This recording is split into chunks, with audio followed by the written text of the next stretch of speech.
Welcome to the Legends of Iron. I'm John Anderson. Meet my co-hosts Nick Best and Akeem Williams. We're going to have some amazing guests on the show. Buckle up tight because we're going to be talking about the shit you're not supposed to be talking about. We're going to be discussing anything and everything it takes to become a Legend of Iron. Legends of Iron is brought to you by Muscle Mints. Muscle Mints is the creator of Carnivore Pure Beef Protein Isolates. Beef builds muscle, and Carnivore is the world's #1 selling beef protein. Welcome to another edition of Legends of Iron. I'm John Anderson. With me always, my partners in crime, Nick Best and Akeem Williams. We have got a killer show for you today.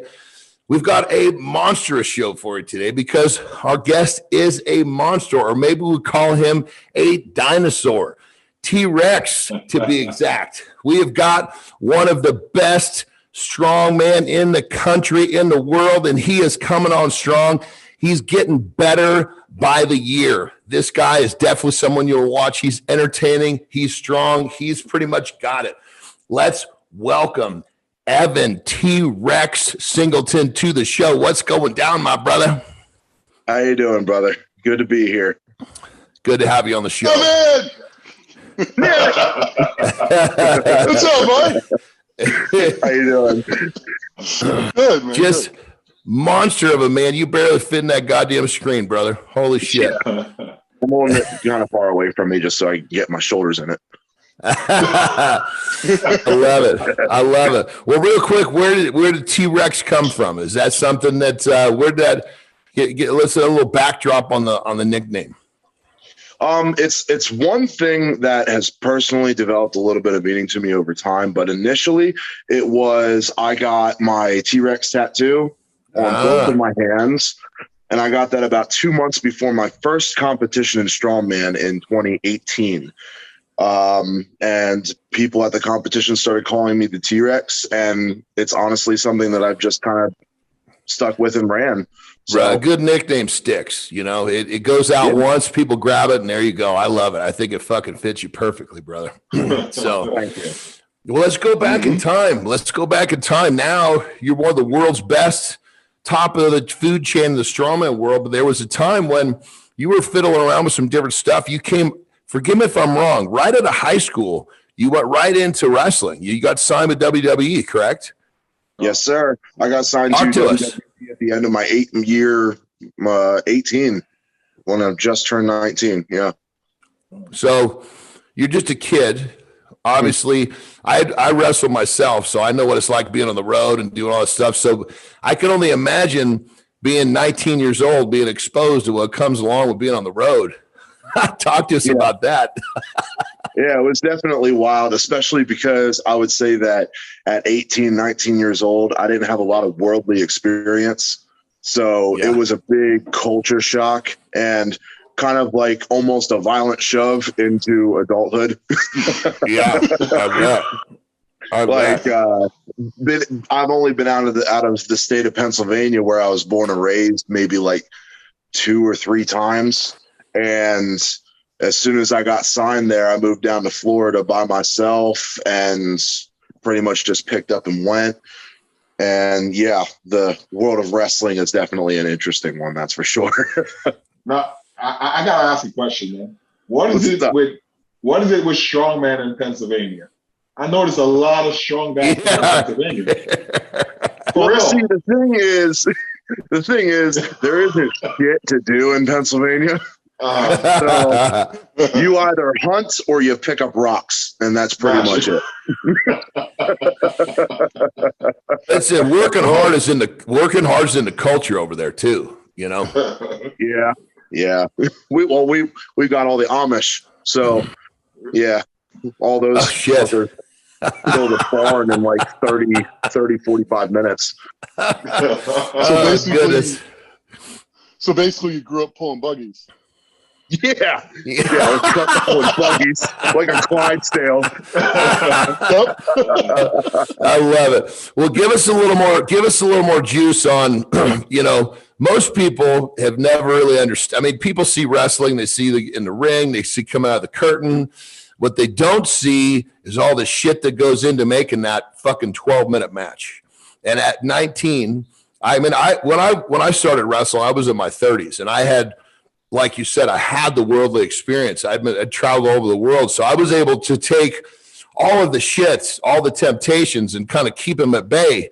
But 19, I wasn't able to do that. So talk to us about some of your challenges there, brother. Well, well, as far as some of the temptations, that's not something that ever really affected me too much, because I've always been a very goal-driven person. I don't drink. I never tried any drugs. I don't smoke cigarettes. Like, I never did. Good for you. Good for you. You don't see that very often nowadays. Good for you. Yeah. But the reasoning behind that was I was always a goal-driven person, and if it wasn't something that would help me get to my goal and achieve my goal, then I just saw it as pointless and didn't do it. So yeah. I would say that in the wonderful world of professional wrestling, the temptation wasn't necessarily an issue. I would say that I had a lot of issues with just the lack of worldly experience and how to deal with people of different cultures and different personalities and egos. Yeah.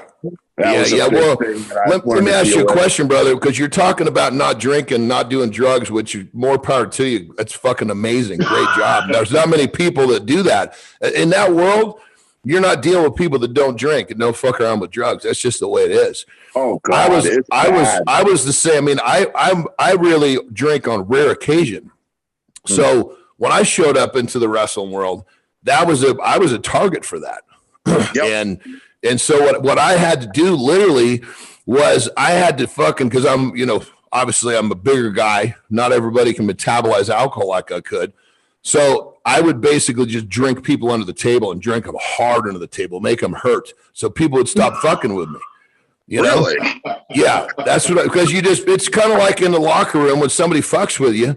You gotta let them know, look, you can do that once, not twice, Yeah. And so what I would do is obviously I could metabolize, food and anything quickly. So I ate a lot as I was drinking, which means I could drink a lot more. And that's how I kind of created that space. But I didn't do that.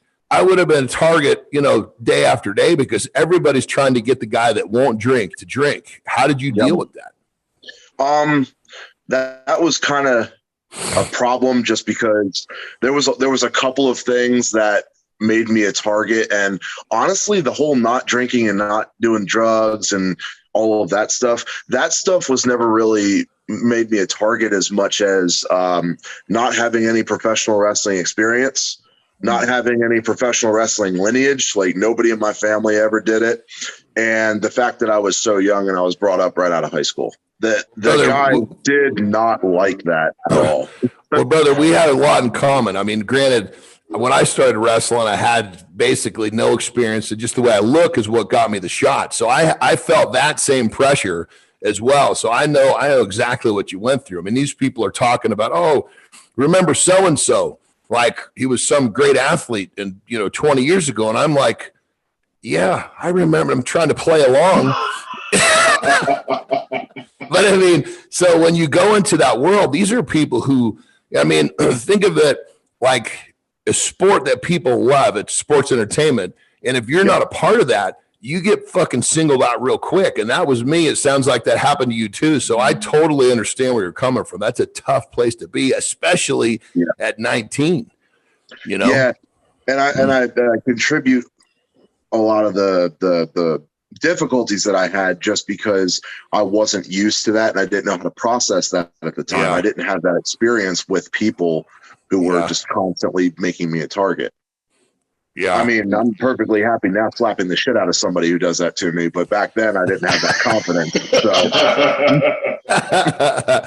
So yeah, I bet. I mean, because I had read that, when I was kind of checking into what the things we could talk about, one of the things that I don't know if you'd said this or if it was just kind of something that was printed or put into print, that you were uncomfortable with backstage. It was kind of like if you're uncomfortable backstage, it's a tough place.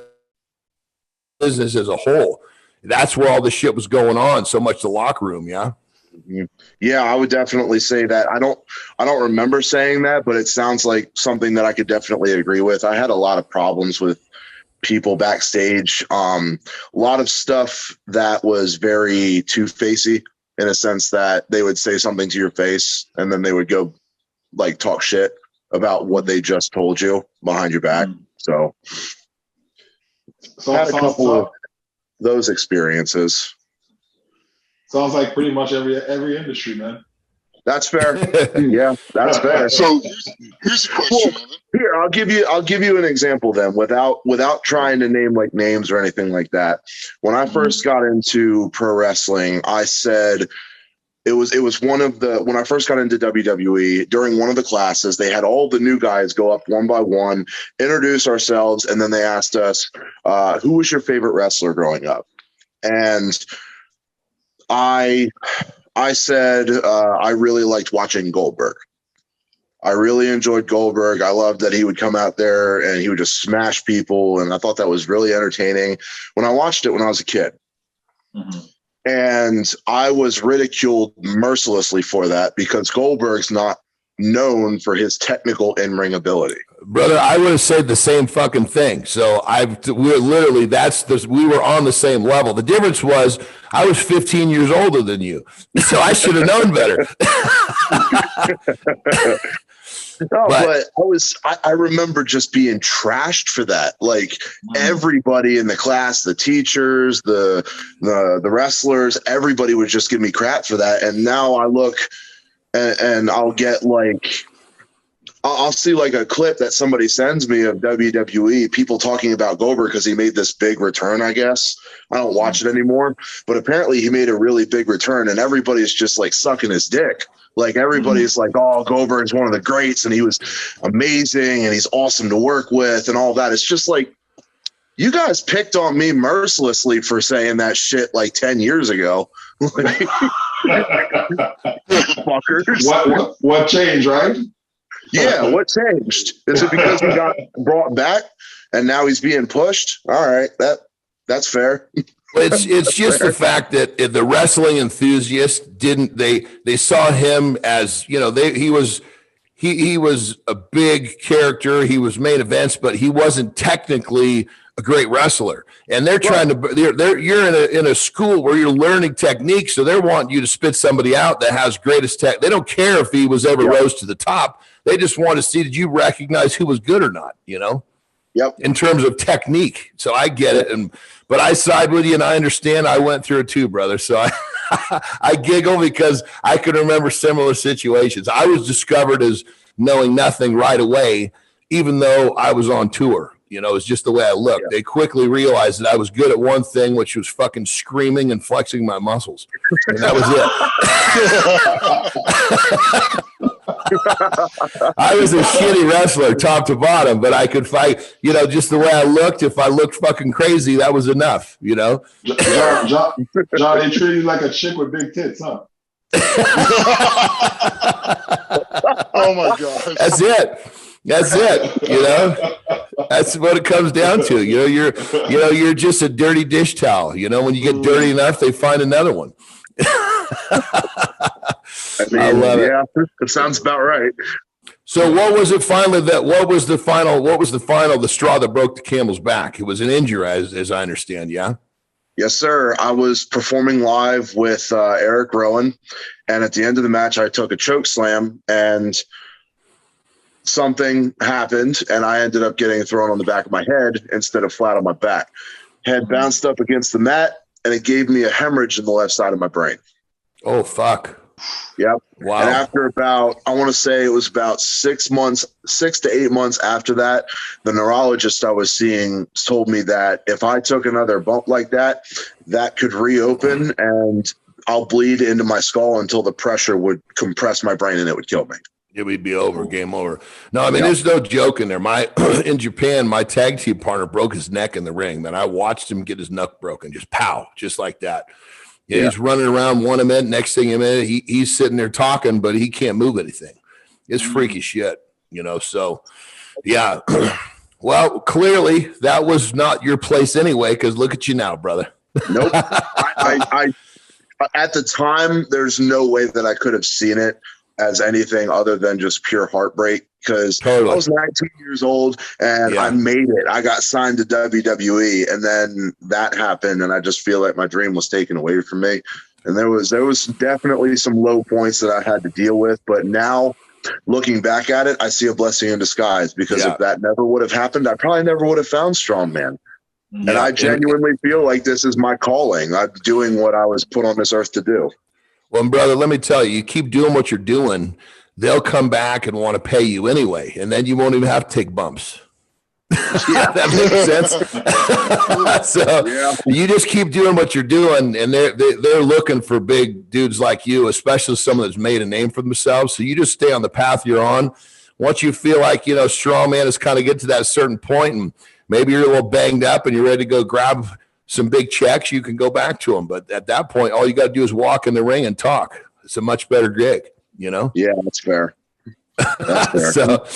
So you're finished with wrestling. Obviously, you went through all of the ups and downs, especially as a youngster. That must have been rough. You played with a little bodybuilding. Talk to us about that. Yeah, I did.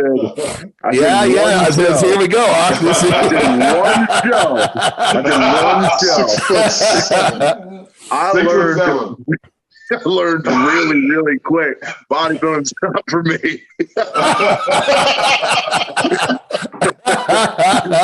I committed to one show, and I dieted for about 7 to 8 months straight. I thought you were gonna say days. Fuck off. Damn, Nick.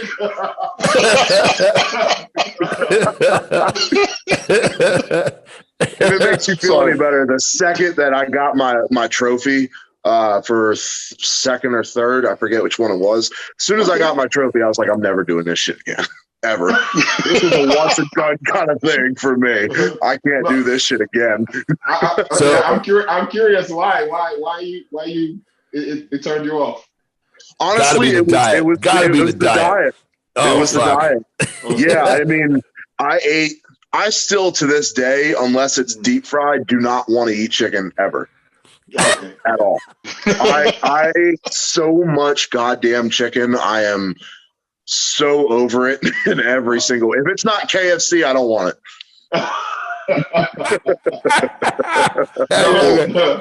What about Popeyes, dude? You gonna keep Popeyes on the sideline? Yeah, I'm sidelining Popeyes for KFC. That's my MVP. Hell yeah. Hell yeah. Extra crispy. I love it, dude. That's good shit. He went on that chicken bench and he's just like, no more. Yeah, you're damn right. You know what? One of my first things when I got back to my house, my show was in New York, so it was about a 4-hour drive to my show. And on my way back, I stopped and I got like $50 worth of Burger King. It was the only thing that was open on the highway. And I did not care. I ordered something like one of everything on the menu. And I just did not care. And I ended up scarfing all of it and then throwing it all up like 10 minutes later. I'm curious, what was your rebound weight? How much did you weigh after it was all said and done? Those rebounds are nasty, man. What, like after the show? After the show? Yeah, what did you weigh in at the show, and then what were you 3 days later?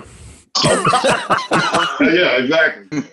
All right, so I was on stage at 239 pounds. So 240. 3 days later, how many pounds? 3 days later, I was about 265, 270. Yeah, there we go. about 30-pound rebound.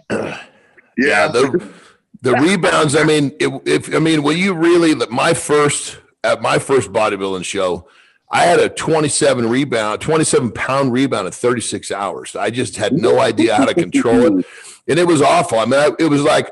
I felt like I was going to explode from the inside out. I had so much abdominal pressure. My fucking ankles, couldn't even see my ankle bones. Yep. I remember the ankles. I remember that. Yeah. Now, looking back, I thought of my coach like, dude, why didn't you give me some kind of direction? Just fucking cut me loose and tell me to go eat. That was not what I needed to hear. So how old are you at this point? How old are you at this point at the show?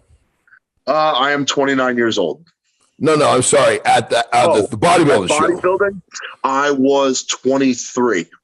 Okay. So there was a few year period from between WWE and your first show. Is that correct? Yeah, a year period. There was a long time where I wasn't able to exercise at all because my neurologist was very fearful of the pressure in my head that would put on my brain. Oh, So no it took shit. a long time to get back into shape. And actually, that's what prompted me to pursue bodybuilding, because I wasn't able to train and I wasn't able to do any wrestling. So I fell into a really, really deep depression, and I put on so much weight. I ballooned up to about 385 of bad weight. Oh, wow. Yeah. And I just remember hating what I saw in the mirror every day. And the second that I got the green light to lift weights again, that's when I started. That's when I said, like, I love following bodybuilding, the sport, and I really I aspire to like what I see in the mirror. So I'm going to commit to this. I'm going to give this a try. And that's you as a person. You're going to commit to something that you want to commit. You want to be committed. That shows a lot of character that you decided to do the show. You went through with it. You know, a lot of people start the journey and they never finish it. So isn't that the truth? I'm definitely the type of person where I never want to. I want to be able to. I want to be able to die someday without ever wondering what if. I have zero desire to ever wonder what would have happened if I would have tried this. And brother, let me tell you, you can see that in how you compete as a strongman, man. You don't leave anything back. You know, whatever you're going to do, it's 100. It's not 100%. It's like 150%. And that's what makes it so fun to watch you, is that you know that anything you're going to step up and do is going to be wide fucking open, you know? And that's that type of commitment is, you know, it's amazing to watch, but it's something that people are drawn to. And obviously the fact that you're a fucking animal and everything you do in this commitment, it's a great thing. So brother, I mean, going from listening to your channels from wrestling to bodybuilding, and then you found your place in strongman, it speaks of your character in volumes. So fucking good shit, brother. You know? Thank you very much. I appreciate that.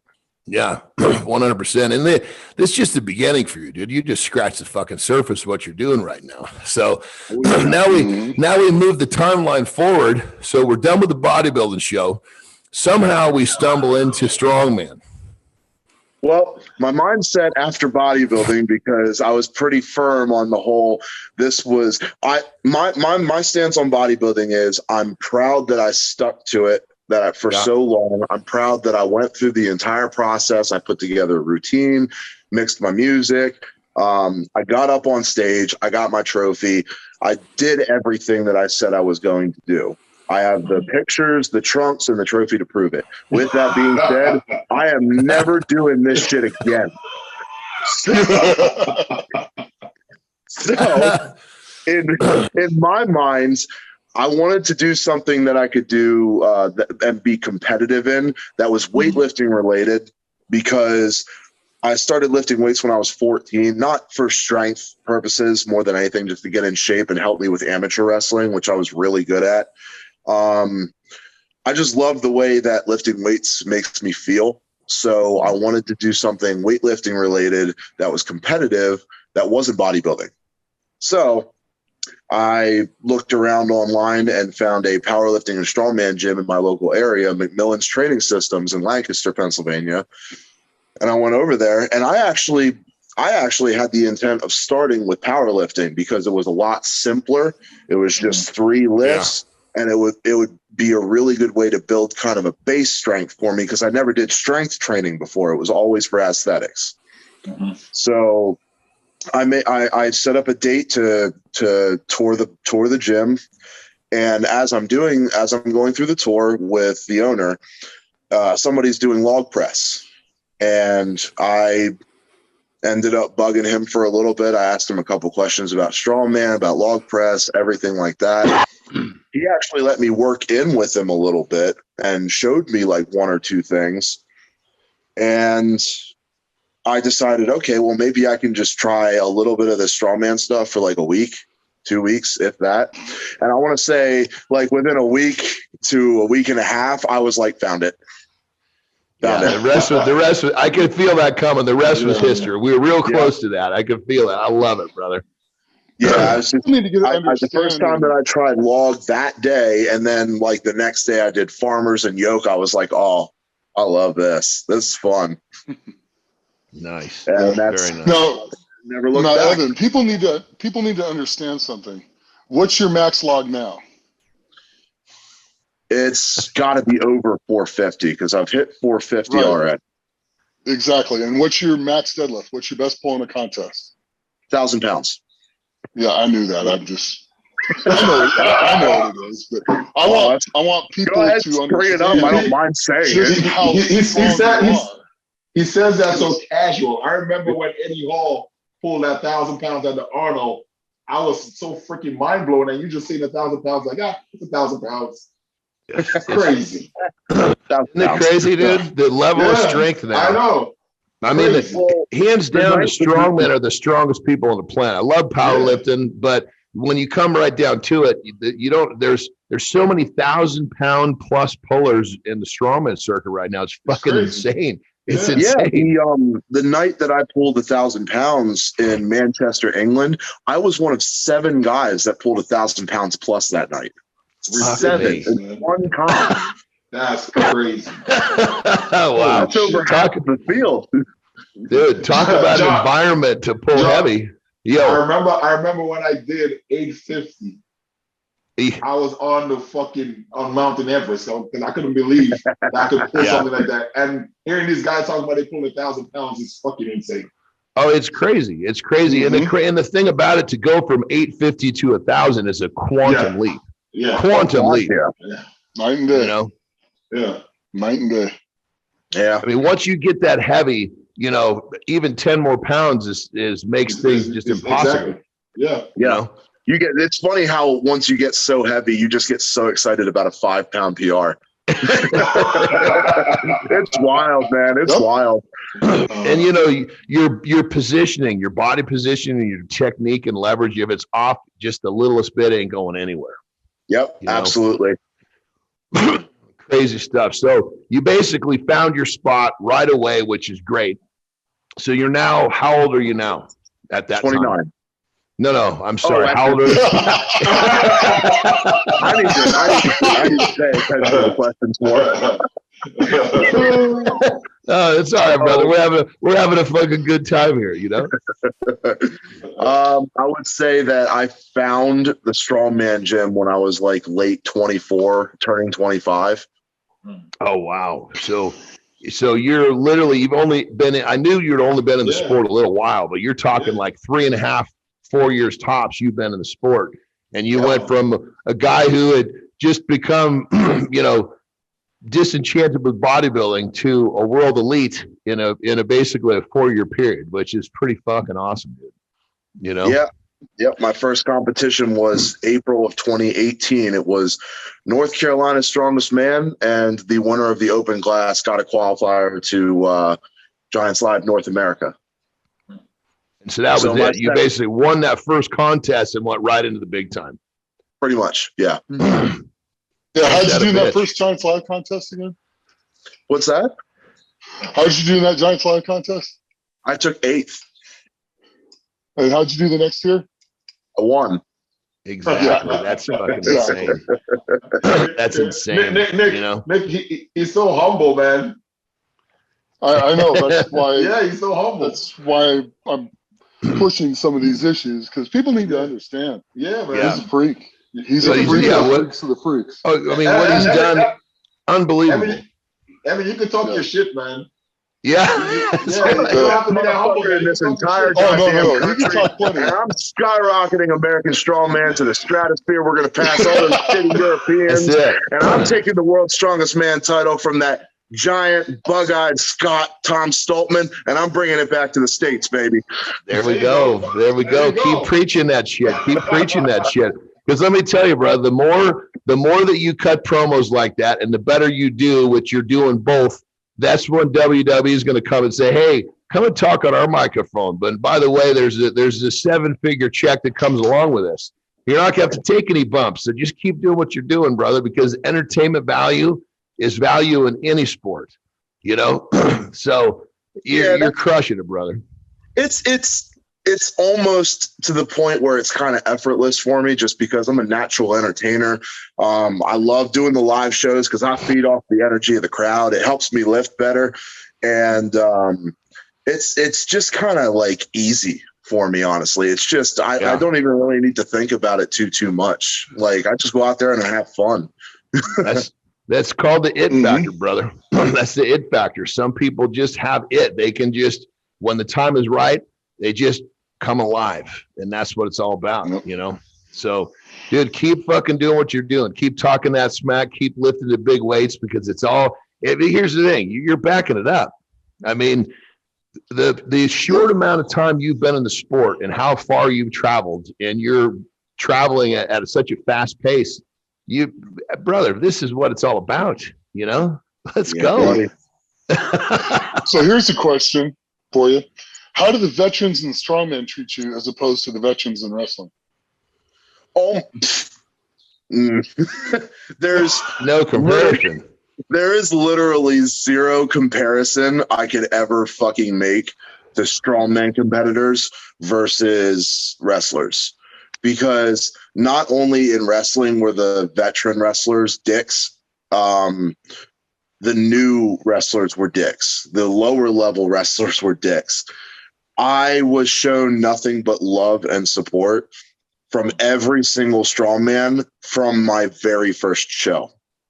And then, oh God, like everybody in the amateur circuit was amazing. But the second that I made it to the pros, how fighting all of you guys were, like how willing you guys were to help and give advice and show support for each other, especially me being brand new to the circuit.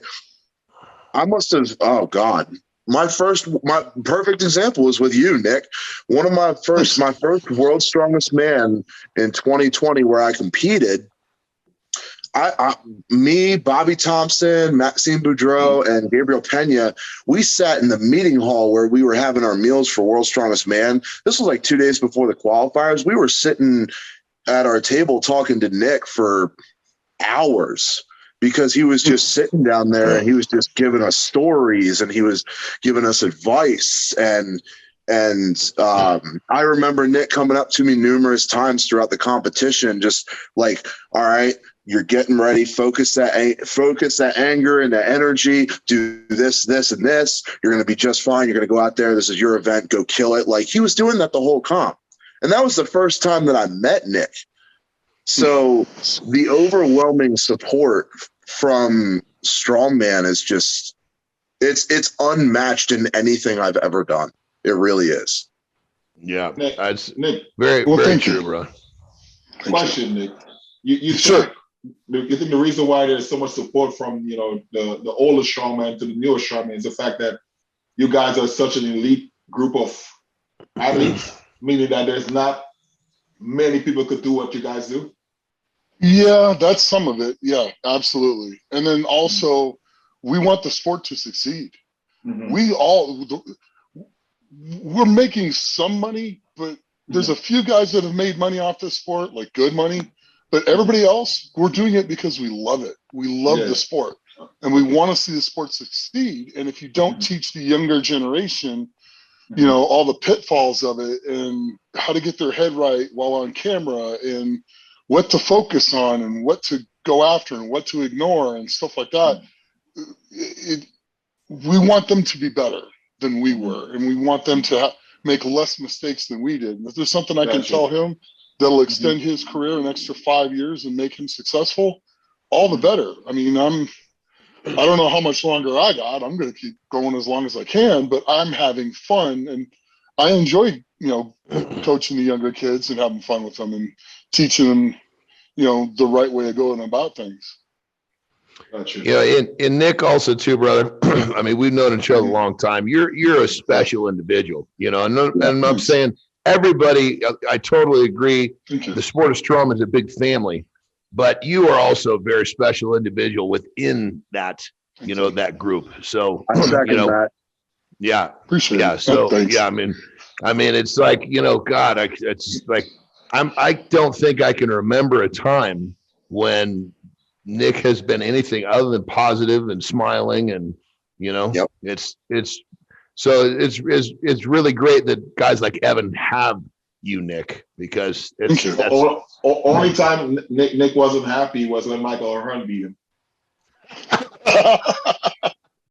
Yeah, I tell you what, it motivated me. I bet he was pissed back then.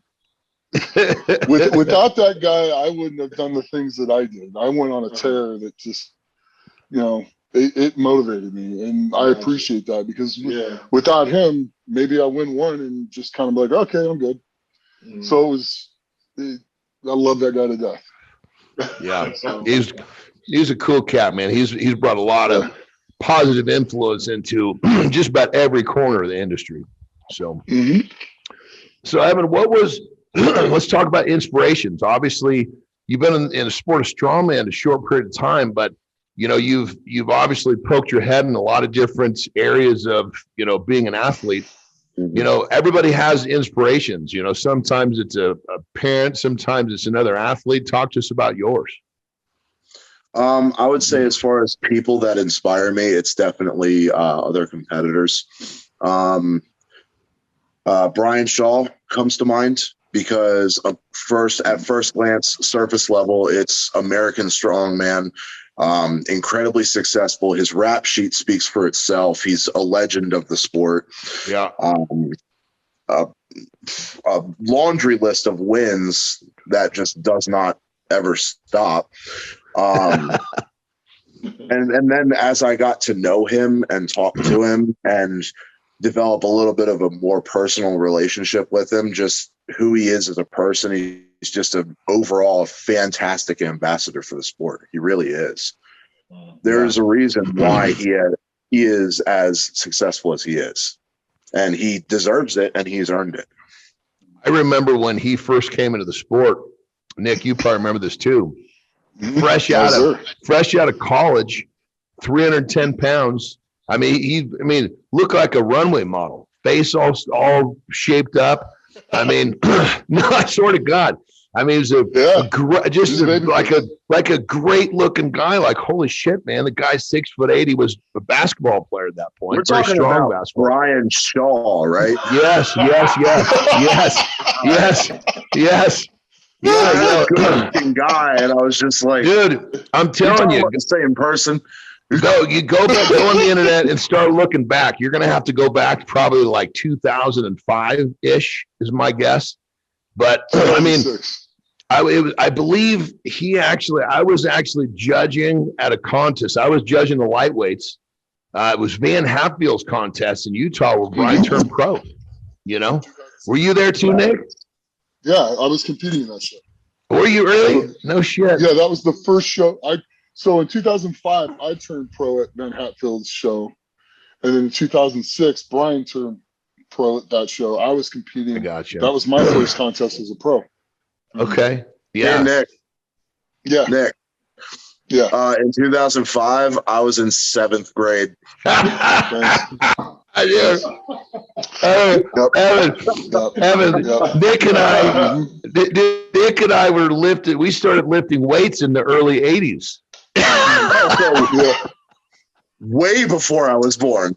Oh yeah. Shit, your parents were probably just being born at that time.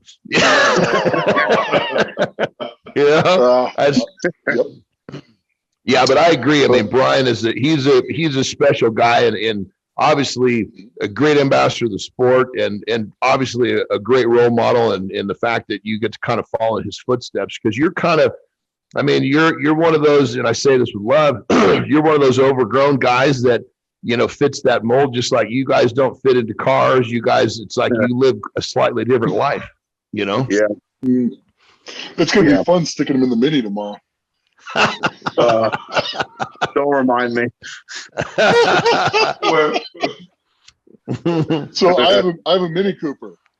So, you have a Mini Cooper. Yeah, I'm gonna pick him up from the airport tomorrow in my Mini Cooper. You got to make a video of that and post that, man. I would love to see that. Oh, we're going to. Evan, how long are you going to be in Vegas, brother? I am leaving tomorrow, and I will be staying there until Monday. Oh, fuck, because I come into town on Thursday night. Oh. Yeah, I'll be there for a week when my daughter's got a national championship cheerleading event. So I'm going to be there for the weekend for her, but then I'm going to stay a little bit longer. So obviously Valentine's Day. Wait, this upcoming weekend? Yeah, this Thursday. That's what I'm telling. The Thursday is I leave. What is today? Hell yeah! Yeah, we're just talking a few days away here, brother. Hell yeah! You know? Let's get together then. Fuck yeah, for sure. Yeah, let's do it. Yeah, absolutely. So obviously, inspirations. You dropped off other competitors. Is there somebody outside of strongman? Obviously, somebody had to inspire you before you came into the sport. Talk about those people. I'll be honest. Nobody really comes to mind off the top of my head. Anyway, I'm a sucker for an against all odds story. So, like, you listen to a story. Like, a perfect example would be Keanu Reeves, the actor. I love his story so much because of all of the bullshit that he went through, and he still managed to not only be like a Hollywood star, but just all the shit that he overcame, and he's still like a genuinely cool person. Like, I'm a sucker for stories like that. I love stuff like that. So you were literally just kind of driven, wasn't it? Like, you weren't looking at somebody saying, I want to be him. You're saying, I'm going to be fucking good at something. I just got to figure out what the fuck it is. That's fucking really cool, brother. That's pretty much it. Like, I never looked at one individual person and was like, I want to follow in that person's footsteps. I want to be like that person. I would say that for me, it was more of it's exactly how you just said it. I don't know what it is yet, but I want to be the best in the world at X. I just didn't know. Be great at something. Could be great at something. Just got to figure out what the fuck to do. I think you got it now. I think you're there now. That my number one thing for me personally would probably be I want to be remembered as the best. Nice. That's what I would say. Well, I'm telling you, man, you're you're on your way. We had Rob Kearney on not too long ago, and he and the two of you are my favorite two to watch, because for him, he's 280 pounds versus 380 pounds, and then it's just like, okay, somebody fucking hit the fucking nitro switch on this guy. Let's watch him go crazy for the next 60 seconds. Yeah, Nick's going to have to put up with me for the next week, so he's going to be seeing some of that shit. I know, we're going to have a good time. Hell yeah. I don't think we're going to have a crazy Uber ride this time, though, because we have nothing will ever top that Uber. Unless we get that exact same Uber again, nothing will ever top that. That was awesome. Pretty amazing. We got to know Uber story, man. Yeah, you got to tell the story. You can't leave an inside story when we're supposed to be bullshit and having fun. What happened? All right, Nick, do you want this one? No, you go right ahead. All right, so we're all getting ready to go to a Disturbed concert, and there was like other acts there, like Stain, and I remember Nick going absolutely batshit insane for Mud Shovel. But before we made our way over to the venue, we were trying to get something to eat. We decided to go to Longhorn Steakhouse, and we called an Uber there was a group of like five or six of us. We called an Uber to take us from the hotel to the steakhouse, and this guy shows up in a minivan. And the second that we opened this thing up, it looked like this guy had an entire nightclub in the back of his minivan. He had strobe lights. He had flashing different colored Christmas lights all over the place. He had a banging stereo. And this motherfucker had a fully functioning Super Nintendo in the back Jesus seat. Christ. Like this was like the cash cab, but for like millennials. This was awesome. We were playing Mortal Kombat the entire way to the steakhouse. That's hilarious. Nick, do you play video games? I play a lot of video games. Okay, well then shit, that's you fit right in there. Assassin's Creed, I haven't played a fucking video game in a couple of decades at least, so I would have been watching the action. Yeah, my kids like to play Fortnite, so it's something fun I can do with them. Yeah, so I'll play Fortnite with the kids and Assassin's Creed, and there's a slew of other games, The Witcher, stuff like that. So Witcher 3. So it sounds like you guys had a hell of a fun Uber ride, huh? Yeah. Yeah, we had even more fun at the concert, though. Yeah, the concert was definitely a night to remember. That was my first ever metal concert. Yeah, dude, Nick was telling me about the experience, and he was like, Evan was just fucking mauling people, man. He's like, hope no was seriously hurt after that. Well, yeah, I mean, you having fun is like a fucking bull running through a china shop, That's just the way it works. Evan's never been in a mosh pit before. Nope. And I'm really glad, actually, we didn't know Sting was going to be there. So they're sitting there playing, and the whole concert, I'm just waiting for Mud Shovel. Just waiting for it. No, tell them what you really did. After every single song that they played, as soon as it would get quiet and the instruments would cut off, Nick would just start going, Mud Shovel! Mud Shovel! As loud as he could. Yeah. He was in the zone, baby. They finished with Mud Shovel. Yeah, that was the last song they played. I won't confirm or deny that I could have started the mosh pit. You did. I was there. So, So started a mosh pit, started going. It was fun, though. I mean, I was bouncing off of people. I didn't pummel anyone. It was fun. Yeah, no, when I was saying that, I was saying that with love. Well, obviously, when you got a 330 and 370 pound guy bouncing off other people, your bounce and their bounce are going to be a little different. Yeah. The best part, though, is watching people try to hit Evan as hard as they could, and they just bounce off of him and go flying in different directions. And Evan's just standing there going, guys, just, I'm just kind of walking, man. Just go ahead, have fun. So it was fun to watch. It was a lot of fun to watch. It was fun to do. It's such a great time. I'm just glad the guy that got knocked out was nowhere near either one of us. Yeah. So tell us about your favorite story and competition, because obviously you compete with, you're so intense, you're animated. Obviously, we see what you look like from the outside. Talk to us about those moments where what you see from the inside, and what were your favorite moments? I try to keep it when I'm backstage with the guys in between events. I'm really trying to focus on keeping my heart rate down a little bit and just trying to calm down, laughing and joking around just like we are right now backstage, keeping it very lighthearted.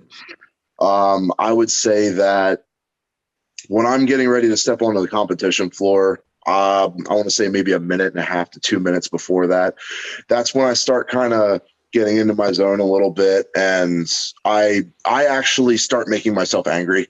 I start thinking about a lot of the shit that's happened to me in my life that may not have been the best or most favorable, and I use it. I put myself in a state of anger. So like perfect example, and I do this when I train too. When I go for a really heavy set when I train, I tell people around me, if they don't know my routine, because it's a pretty regular thing, I tell them when I start getting there and getting ready for my top set and I have my music going, leave me alone. Like, I don't mean to be a dick. I really don't. But don't talk to me until I'm done with my set, because and it's funny because I love the people. I love the haters online, first of all, because whenever I post a video and I have a little bit of that in the video, there's always going to be haters that are like, oh, it's so cringy. Why is he overacting for the camera and stuff like that? And I just think it's funny because that is like real. That's me. I'm not putting up a show for the camera. I'm not doing it for the crowd at live events. Like, I'm doing what I need to do to get to that mental place to lift that heavy ass weight. So, but and let's just pretend that was a show. You're competing in a show. So people that talk smack about that, these are people who have never been in that situation where, just like Nick's talking about, trying to make the sport succeed. Walking out there like a fucking librarian is not going to get people their butts out of the seats, Exactly. Who are you, if you're watching a strongman comp, who are you going to focus on? The guy who comes out, lifts the weight and walks off, the guy who lifts the weight and then walks off, or the guy that shouts at the crowd, he steals the microphone from the MC, he lifts the weight, he screams while he does it, and then he has the celebration before he walks off. Who are you going to focus on when you're watching that show? No fucking brainer. The third guy, definitely the third guy. And the fact that you train the way you compete, it's just people. When you say people are hating, it's because they just have no understanding what it takes to get into that space, to put yourself through some of the things that a top athlete goes through. I mean, it's not like it's out. It's not like sitting in a fucking warm hot tub, sipping a fucking glass of wine. You're out there fucking. I mean, hands are being torn off, muscles are fucking splitting. I mean, it's all out war. And it's like telling somebody who's getting ready to go to war, you shouldn't get so excited. Shut the fuck exactly. up. Like, I never understood that. And the reason I train the way that I do is so that it's an easy transition into competition. Absolutely. And I actually picked that up when I was an amateur wrestler. My coach, who was a big mentor to me growing up, my wrestling coach, Steve Hess and Mike Fowler, they practiced and preached, you should practice the way that you're going to wrestle. If you're going to come into practice and you're going to go like 60% the whole time, don't expect to be a monster on the mat when it really counts. Train the way that you go. The bottom line is, you just keep doing what you're doing. They love you or they hate you. It doesn't fucking matter because you're getting. They're talking about me. That's the important part. That's it. Love me or hate me, I'm doing my job because you're talking. That's right. That's right. Because I got a story that pertains to that specifically. Let's go, baby. I love it. Everybody gives me shit about the pro wrestling thing. I come from pro wrestling, and now I'm super charismatic when I compete. Oh, he needs to leave that wrestling shit in WWE. Yada yada yada. All right, so I'm doing Giants Live Glasgow, and this is the home of the Stoltman brothers. And they're competing in the show with me. And I am on the fourth of the fifth event, the car walk. And I'm going against Tom Stoltman, reigning World's Strongest Man, crowd favorite. And I end up before I tell this part, the entire show, for the most part, everybody was kind of cheering for the Stoltmans and Andy Black because they're all Scottish. But crowd was kind of quiet and crickety for the rest of us, no matter what we did or how well we did. So before this walk, I knew I was going to beat Tom in the yoke because I'm faster than he is in yoke. I know that. So in my head, before the event started, I was like, all right, you motherfuckers are just going to be quiet when we compete. If you're not going to cheer for me, I'm going to make you boo me. So there we go. Yeah, you can watch this in the show and you can still hear it even in the recording. Like the reaction from the crowd was overwhelming. I beat Tom I beat him in the car walk, and then after we were both done, I leaned over the windshield. I looked him dead in the face, made eye contact with him, and went like this. I gave him the John Cena, you can't see me. And I tell you, man, the wave of just boos that I got when I did that, well, I felt like the most successful heel like ever. Dude, it was a crowd of like, dude, it was a crowd of like 4,500 people just all simultaneously just giving me shit for like a minute straight. It was awesome. Brother, think about like, Robert Oberst. He used to do the same shit. It was perfect. Yep. It was creating that rivalry. It's granted, you're going to get the people, oh, don't do that. Did it. Shut the fuck up. This is what people want. People want a rivalry. People want excitement. People want a little smack talking. That's what it's all about. He used to remember, Obi'd get on the mic and he'd talk smack about, this is what I did. Eddie doesn't have a chance. Just straight up on the microphone, calling him out. Perfect. That's what made it exciting, you know? Yep. The only difference between me and Rob is I'm good. There we go. Rob, I love you, Rob. I love you, Rob. I know. We were looking at Rob on the show, so we'll have to address this for him. This is perfect. I love it. Oh, that's funny, Rob. You know I love you. We've actually had quite a few, fun moments. When I say fun, because it's exactly what it is. Guys calling each other out, and that's good shit. That's what it's all about, You can also tell them you can deadlift. Yeah, I can deadlift over 600 pounds. Yeah, he got. I mean, granted, he got completely crucified for talking smack about deadlifting on the Joe Rogan show. But I mean, when it comes down to it, you think a deadlift really is specific to certain sports. You're not going to put certain type of athletes at risk of the lower back, when it doesn't make sense. But unfortunately, nobody heard that part of what Robert was saying. They just fucking said, they just tore him up. But, yeah, they heard "don't deadlift" and they stopped listening and lost their minds. Yeah, and Robert, of course, he's smart enough to realize that he's getting some heat one way or the next. It was all good with him. No, he did the smart thing, because as soon as the internet exploded, he made shirts saying it's not a crime to not deadlift or some shit like that. And he capitalized on that shit. He was fucking smart when he did that. That's going back to the Brian Bosworth days. He'd fucking make a controversy, then make a shirt, crucifying himself, and make fucking 50 grand on t-shirts. It was great, It worked. That's what it's all about, I fucking love it, dude. That's good shit. So you really, when it comes down to it, talk to us about, that was a great story about the event with the car walk. Talk to us about another one. What's your favorite? If you had to think of your favorite, like that event where you just had that, everything was in slow motion, and it was like, you have those moments where it just, everything kind of falls into place. Even though you're moving fast, everything seems slow. You have those moments competing. Talk to us about your favorite one. I want to say that, I've had this on 3 different occasions, and it was all in the Stones. It was the final event. Okay.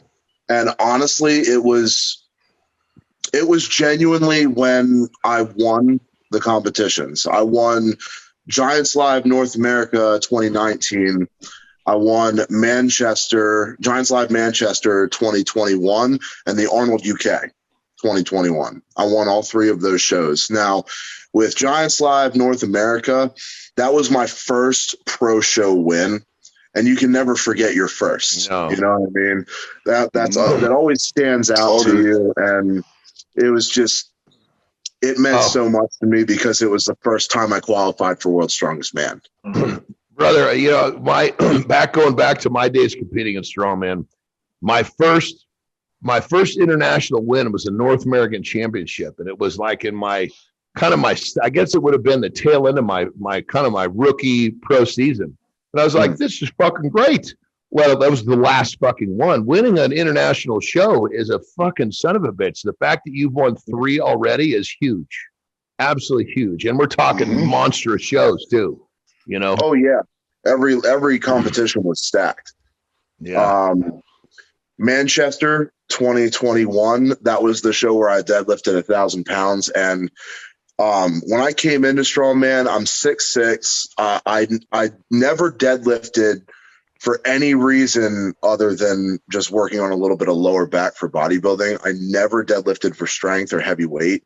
So coming into strongman, I had a very, very weak deadlift, and I had to bust my ass to get it where it is now.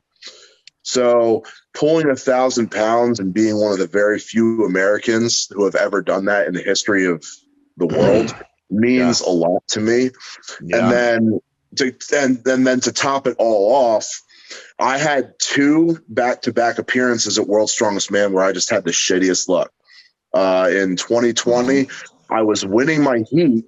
My rookie year of World's Strongest Man competing, I was winning my heat, and I tore my distal bicep tendon off of my left arm completely off the bone on the last event.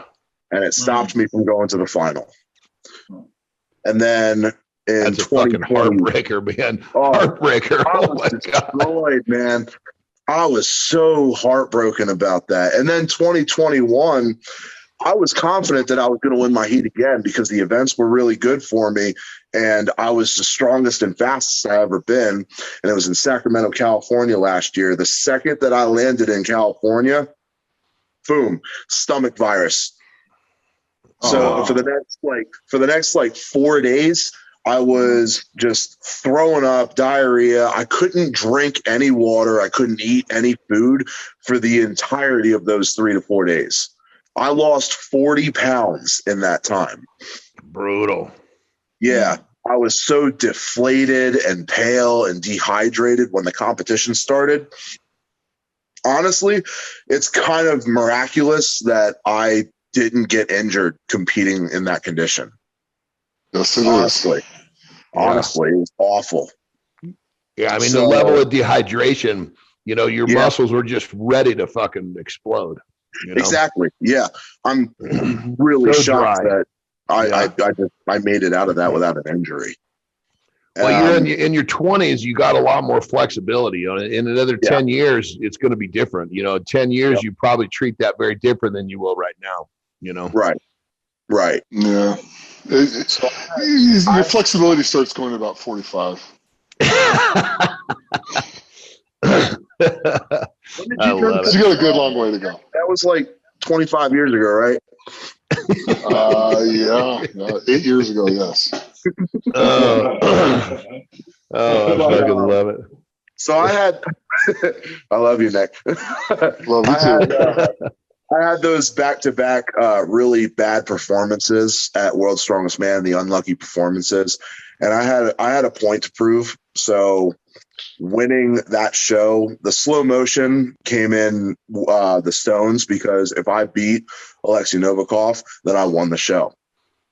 And I ended up winning him. I saw my stone land first. My hands came off, and I knew that I won the show just then. And that just meant so much to me that it's not like that was more of a reassurance to me than anything else that I can win World's Strongest Man. That wasn't 2019 North America's wasn't a fluke. Like, I am actually good enough to win it.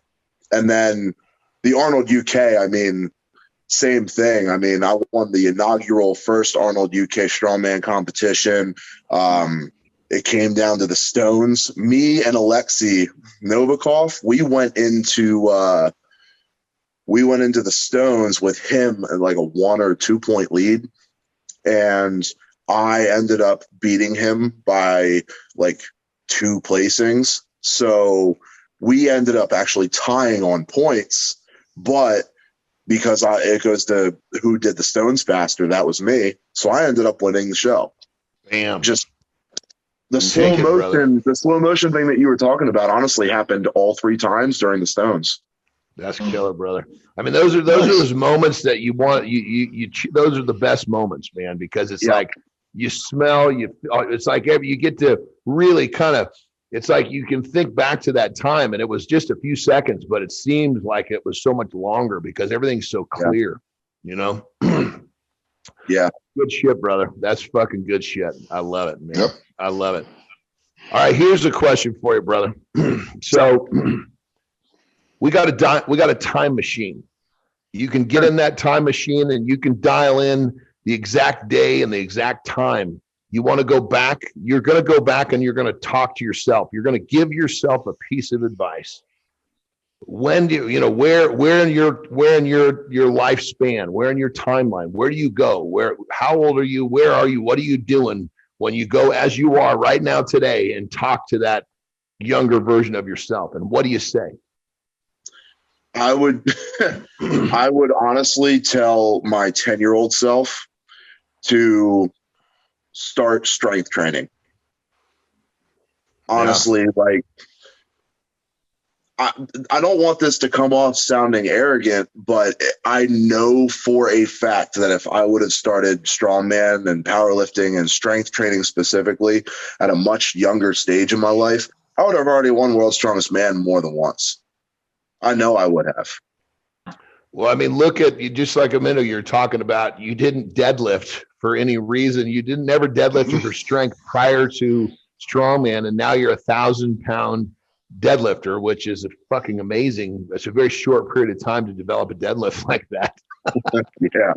So if you stacked another 10 years worth of training on this, I have to imagine what you're saying is absolutely true, you know? Yeah.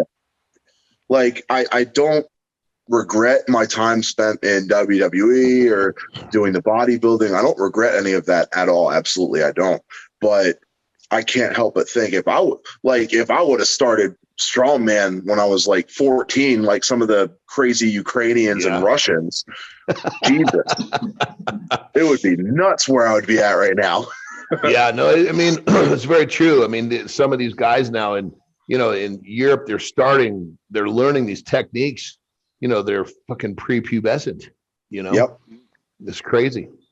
It is wild though. I think it's cool personally when I go into a strongman comp, and I'm going up against guys who have like years and years of it. Like I compete against Brian Shaw, I compete against Sindrunas Savickas, I compete against Alexei Novikov, Tom Stoltman, like all of these guys.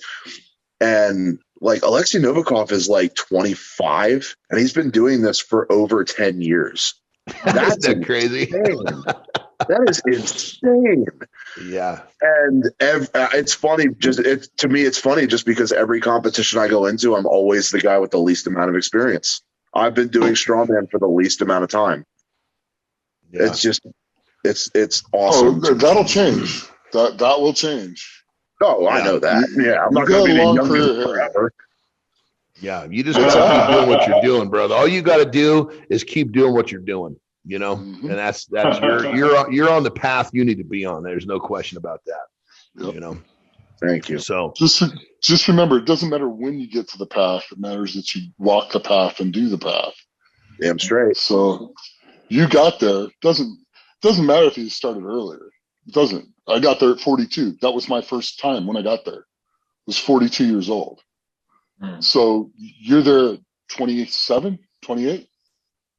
You got a long time ahead of you. Long time. Yeah, so bro. Nick's right. All you got to do is keep doing what you're doing. Keep doing what you're doing. It's not as fun. In a situation like yours, that big gold trophy home. There we go. In a situation like yours, just one.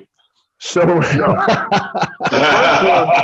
first one is just going to be for conversation starter more than anything. I'm going to put it in the center of my dining room table. There you go. Everybody sees it when we're having dinner. They can look at how amazing I am and what all I've accomplished. Every other one I win after that, that's what gets put in the trophy cabinet. Gotcha. Now I might put one in the bathroom, one in the bedroom, so I have something to look at when I got to cuddle with something, so I might bring that in the bed with me. Well, brother, you're one of these guys that you looking at your journey, especially after hearing you talk your timeline through. This was all kind of, everything happened for a reason. Obviously, it'd been different had you started training earlier. It'd have been different if a lot of errors. But the bottom line is, you're here. You're doing so well, and you're getting better so much faster. It took everything that happened to put you in the space to be on this meteoric rise. So, brother, you just keep doing what you're doing, man. It's it's a lot of fun to watch, brother. A lot of fun to watch. Appreciate it. Thank you. Absolutely. So this is a little bit of a different question because you're so young. Because how old are you? I'll ask that when you can answer it properly this time.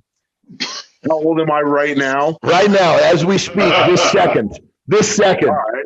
29. There we go. Third time's a charm, baby. In your defense, we were jumping around the timeline, so I can understand where you're coming from when you kept answering 29. So at 29 years old, you've done so much in such a short period of time, and you're going to do so much more. So obviously, Legends of Iron, you know, where you're literally carving out your legend as we speak. You've got a big career ahead of you. When it's all over, and the physical part of you is gone, what is it that T-Rex is going to be remembered for? What is it that you want to be remembered for? I want Evan the T-Rex Singleton to be remembered as one of the most dominant, if not the most dominant, strength athletes in the entire history of the world.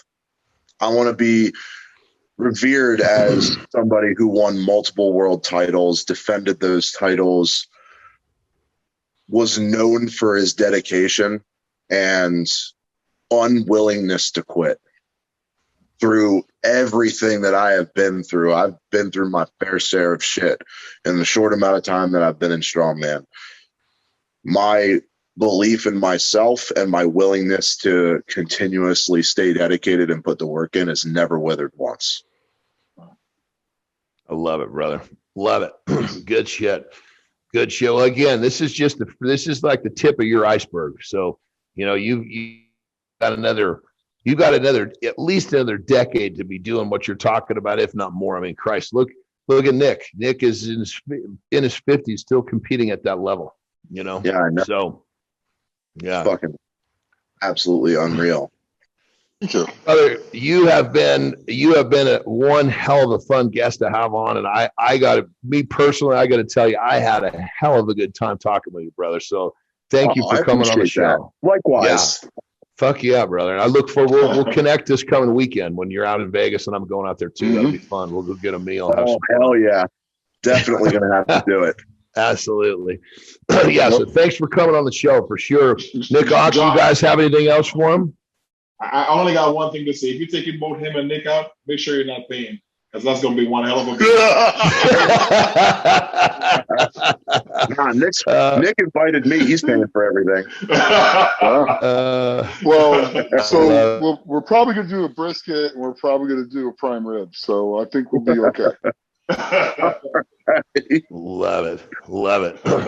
Well, brother, again, thank you for being on the show, and keep doing what you're doing, because it's just getting better and better. You're, like you said, me personally, you're in the top 2 of people I love to watch. You're animated. You're getting the job done. Keep talking that smack. Keep fucking doing what you're doing, my brother. That's it. I don't plan on stopping anytime soon. I love it.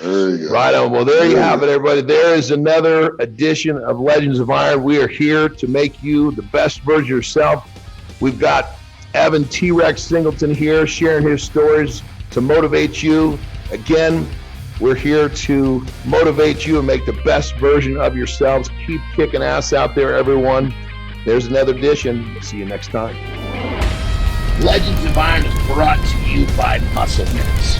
Muscle Mints is the creator of Carnivore. Beef builds muscle, and Carnivore is the world's #1 selling beef protein.